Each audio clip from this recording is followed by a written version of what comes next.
de Cédric l'est pas tout à fait. Je voudrais juste rappeler que je suis au particulier et pas au revenu. Oui, ma fangalourchet, comme on dit. Oh là là. Bon, Frédéric Durand-Bazin, rédacteur en chef donc au magazine Le Revenu, dans le particulier. On a bien compris, c'est le particulier. S'il vous plaît. Tiens, on va parler de vin cette semaine. Certains gestionnaires de patrimoine proposent à leurs clients d'investir dans le vin via des fonds de placement. Il faut dire que la valeur des grands crus n'a pas arrêté de progresser ces dernières années. Effectivement, à chaque fois qu'on est dans une situation de crise, et c'est vrai que nous on la connaît depuis 2008, on a toujours vu les gestionnaires de patrimoine ou les gérants de fonds sortir des produits un peu exotiques en se disant on va jouer la carte de la diversification, on va essayer de se décorréler des marchés. Et là, c'est tombé sur le vin. Alors pourquoi pas? C'est vrai que y a structurellement une appétence pour le vin parce que c'est d'abord c'est un produit de luxe. Je parle des grands crus, qui attire le monde entier. La production française est quand même une production limitée. On sait que même si la demande est importante, l'offre ne pourra pas s'élargir dans tous les sens. Donc ce qui fait que structurellement, plus vous avez de demande et si l'offre ne bouge pas, a priori, les prix vont monter. Donc c'est ce qui s'est passé sur un certain nombre de crus. Alors, il y a un indice qui s'appelle le LiveX, qui est édité par la London International Witness Exchange, qui est un peu une sorte de courtier en Angleterre, qui a montré qu'entre 2004 et octobre 2012, les grands crus de Bordeaux ont augmenté de 258%, à mettre en perspective avec le CAC 40, qui lui a perdu 2,22%. Oui. Donc c'est vrai que ça fait rêver. Oui, plus 258% pour les cours du vin, c'est pas mal. Ouais. Alors c'est vrai que surtout pour les Bordeaux, sur cette période. On est d'accord, ça c'était sur les grands crus de Bordeaux. Mais le mouvement spéculatif, il se fait essentiellement quand même sur ces crus-là. Il y a une centaine de marques globalement qui sont spéculatives. C'est les premiers crus de la rive gauche. C'est Cheval Blanc, Ozone, Pavie, Angélus sur la rive droite. Voilà. Donc il y a une centaine de marques qui font rêver comme ça, et beaucoup les Chinois justement en ce moment. Alors c'est parce que les cours des grands vins de Bordeaux et les autres aussi progressent beaucoup que les gérants proposent à leurs clients des produits financiers indexés au vin. Ouais. Alors la structuration de ces produits est toujours fait à peu près toujours de la même manière. Donc vous avez un premier type de produit, on essaye de bâtir pour vous une sorte de cave sur mesure. Donc c'est un peu le principe d'un certain nombre de sociétés, Patry Wine, la bergère Wintners, Cavissima, R&S Corp. Donc leur but, ils achètent des bouteilles, ils les mettent dans une cave, ils vont les conserver dans le Parfum de Genève, en Angleterre, à Bordeaux, dans des endroits sécurisés.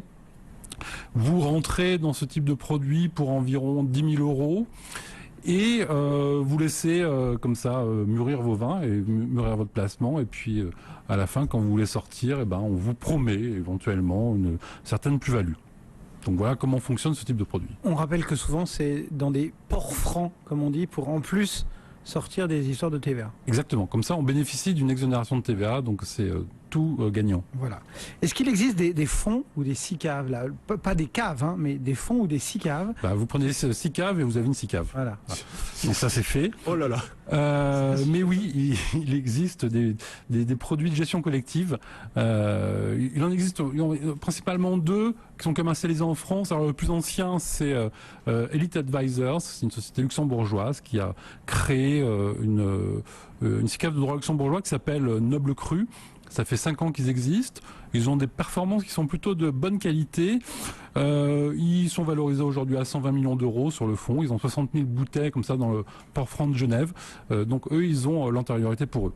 Et il y a une autre société de gestion française, cette fois, qui s'appelle la financière d'Uzès, qui est rue d'Uzès à Paris, qui s'apprête à clôturer la collecte sur un fonds commun de placement qui va s'appeler Uzès Grand Cru. Et ces 2 fonds travaillent aussi de la même manière, mais ils achètent pour le compte de la société des grands crus, ils les valorisent, ils arbitrent les produits, et puis quand ils estiment qu'il y a une plus-value à faire, ils revendent ces produits sur le marché. Le vin, c'est bon, c'est liquide, sans mauvais jeu de mots. Est-ce que c'est pour autant un placement gagnant à tous les coups ? C'est ce qu'on essaye de nous faire croire, et c'est là-dessus où non, on est un petit peu plus prudent. On l'avait déjà évoqué la semaine dernière. Il faut rappeler quand même que l'AMF a émis une alerte en décembre sur tous ces produits un peu exotiques qui vous proposent des rendements faramineux, souvent de l'ordre de 2 chiffres. Donc moi je rappelle, et on le fait systématiquement, que plus le rendement qu'on vous propose est important, plus le risque qui est lié est élevé. Donc ça c'est la première chose à savoir. Alors Les grands crus, bon, paraît-il qu'ils sont totalement décorrélés du marché économique. Moi, j'en doute un peu. On l'a vu plusieurs fois. Donc, ils ont subi une première attaque en 2008 à la suite de la crise financière. On a vu que la cote d'un certain nombre de vins s'est effondrée à ce moment-là. Le marché s'est rétréci. Les acheteurs habituels ne sont plus allés acheter les primeurs à Bordeaux. Donc forcément, ça a eu un impact direct sur les prix des bouteilles. Et puis là, depuis mai 2011, on assiste à une deuxième correction, on va dire, une deuxième vague de correction. Comme je le disais tout à l'heure, aujourd'hui, c'est essentiellement les Chinois qui sont sur le marché spéculatif. Ils ont porté, s'il fallait en citer qu'un, Lafite Rothschild vraiment au sommet. Si on prend l'exemple, par exemple, du millésime 2008, c'est un millésime qui s'est vendu 175 € TTC en prix primeur. Et cette cote a atteint, au moment du livrable, c'est-à-dire au moment où les vins ont été mis en bouteille et ont été mis sur le marché, la bouteille a atteint plus de 1100 €. C'est-à-dire qu'on a quasiment fait du x6 ou du x7 sur le prix de la bouteille. Ça, c'est un bon placement. Mais oui, mais sauf que à partir du moment où les Chinois n'en veulent plus, et les prix retombent. Aujourd'hui, cette même bouteille, on la trouve plutôt entre 600 et 700 €. Alors ceux qui ont acheté à 1100, ils ont fait une mauvaise affaire. Ceux qui avaient acheté en primeur, ils continuent à faire une bonne affaire. Donc sur le marché du vin, comme sur le marché action, en quelque sorte, il faut savoir être réactif. Il faut, voilà, exactement, pouvoir faire les bons arbitrages au bon moment. Donc c'est pour ça qu'il faut regarder comment ces fonds sont structurés. Est-ce que c'est eux qui vont faire les arbitrages ? Donc, est-ce qu'ils ont un gérant ou un spécialiste, un expert en vin qui va dire, bon ben voilà, on estime que tel cru aujourd'hui est à son apogée, donc on va les revendre pour faire nos arbitrages. Ou alors, est-ce qu'au contraire, l'arbitrage, c'est à vous de le faire? Donc, il y a un certain nombre de sociétés, c'est le cas de RS Corps notamment, où c'est au client de donner ses ordres d'arbitrage. Donc si vous n'êtes pas du tout dans le marché, si vous ne connaissez pas grand-chose, et il ne faut pas croire, en France, on a les plus grands spécialistes du vin, paraît-il. Mais enfin, sauf que quand on creuse un peu, personne ne connaît grand-chose, surtout au marché du vin. Donc là, c'est un peu dangereux. Donc il faut mieux investir. Si on veut investir dans ce type de produit, il faut mieux investir dans un produit qui s'assure de faire soi-même les bons arbitrages. Et en plus, il faut savoir sentir les modes les prochaines modes qui se préparent, celles qui sont en train de passer. Je pense par exemple au Bordeaux primeur. C'était très à la mode d'acheter des Bordeaux primeurs. Ça l'est un peu moins maintenant auprès des professionnels. Alors c'était très à la mode parce que traditionnellement, quand on achetait en primeur, c'est-à-dire à peu près 1 an et demi avant que la bouteille soit mise sur le marché, on était assuré de payer sa bouteille entre 10, 15, 20% moins cher que 2 ans plus tard. Donc c'est ce petit delta en fait financier qui permettait de faire une plus-value à la sortie. Aujourd'hui, c'est plus le cas. Le marché s'est totalement modifié. La plus-value aujourd'hui, c'est les châteaux qui veulent la faire. C'est plus le négoce et ce sont plus les investisseurs. Ce qui fait qu'on peut voir désormais des bouteilles arriver sur le marché au moment du livrable moins chères qu'au moment des primeurs. C'est ce qui s'est passé par exemple pour Lafite 2010. Les vins sont sortis 10% moins chers que ce qu'on a pu les acheter en primeur. Donc là, c'était plutôt une mauvaise affaire. Oui. Donc ça, c'est de manière générale sur les primeurs. Ce qu'il faut savoir aussi, c'est qu'il y a aussi un report des acheteurs sur la qualité des vins. Donc, jusqu'à il y a 2 ans, ils étaient très Bordeaux. Aujourd'hui, les investisseurs, je reprends toujours l'image de nos Asiatiques, eux, ce qui les intéresse aujourd'hui, c'est les grands Bourgognes. Oui. Donc, ce qui veut dire qu'avec ce déplacement de mode, finalement, ceux qui misaient sur les Bordeaux, ils vont se retrouver avec des stocks, ils ont sans doute du mal à les écouler.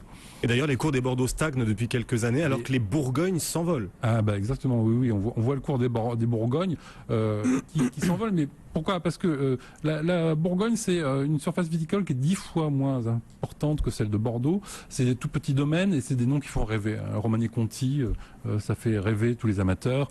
Rousseau à Chambertin, ça fait rêver tout le monde. Et surtout, vous savez que Romanée-Conti, c'est 1,5 hectare, 1,7 hectare. Donc vous allez produire 10 000 bouteilles. Quand à Cheval Blanc, vous allez en produire 60 000 et quand vous allez en produire 200 000 à Lafite. Donc vous voyez tout de suite le rapport. Quels sont les autres points qu'il faut impérativement vérifier avant d'investir?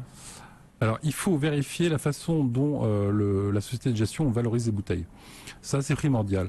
Parce qu'aujourd'hui, il n'y a pas de cote officielle. Ce n'est pas une bourse où vous pouvez vous référer au prix de marché. Il n'y a pas de teneur de marché. Donc, il y a plusieurs... Il n'y a même pas un type comme Artprice qui a fait une bid? Non. Même pas. En fait, vous avez plusieurs types de marchés suivant le marché sur lequel vous vous établissez. Donc vous avez, on l'a évoqué tout à l'heure, il y a le LiveX qui est un marché de marchands qui établit une cote.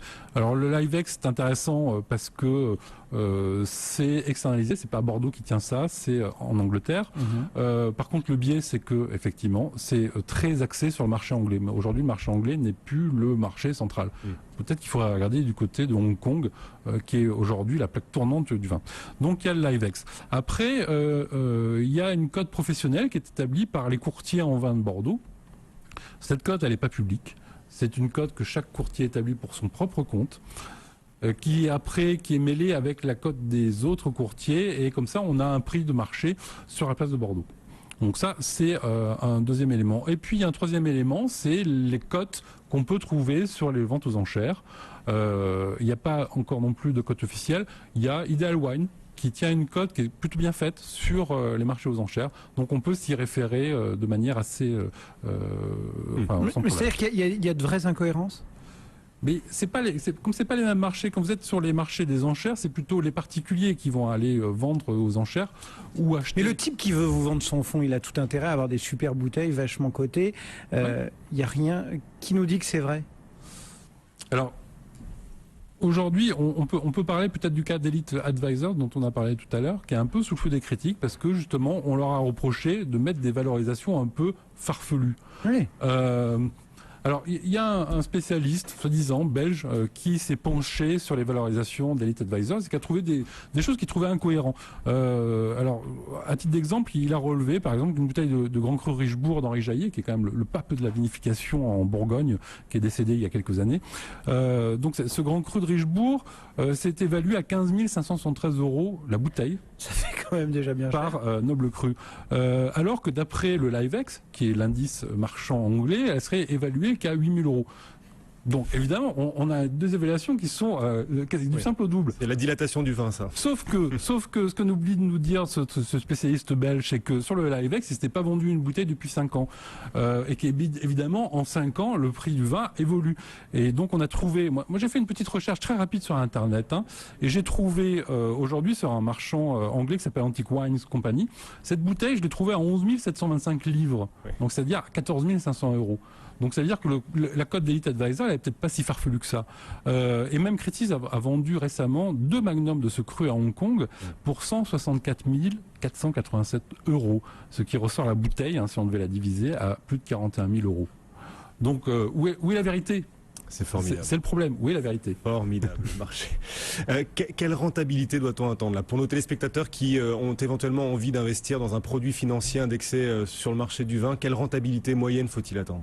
À titre d'exemple, Uzès Grand Cru, donc la financière d'Uzès, eux, ils se sont calés sur l'OAT 5 ans. Comme ça, au moins, ils prennent pas de risque. Ouais. Quand l'OAT 5 ans faisait 0,85, voilà la rentabilité que eux imaginent. Quoi qu'il en soit, il faut pas attendre une rentabilité immédiate. C'est des fonds qu'il faut conserver entre 3 et 5 ans minimum pour voir le prix des vins éventuellement se valoriser. Ça, c'est la première chose. Et puis après, tout dépend du génie du gérant. Si il a bien senti le marché, vous pouvez avoir des rentabilités intéressantes.